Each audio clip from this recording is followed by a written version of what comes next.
Imagine the intoxicating scent of juniper filling your workshop. Today I'm turning the aromatic wood into a small, elegant box with a matching lid.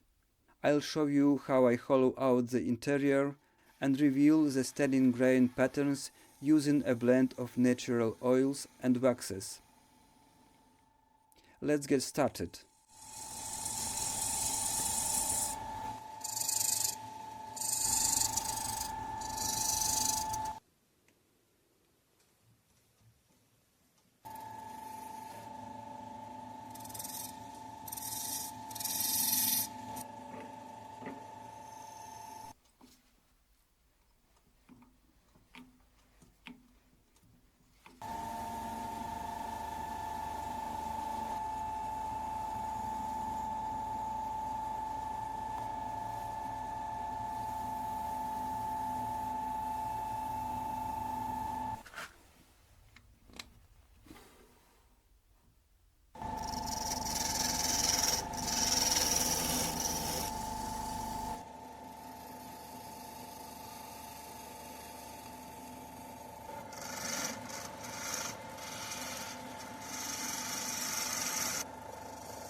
If you want to see a difference between juniper and pear wood, watch this video next.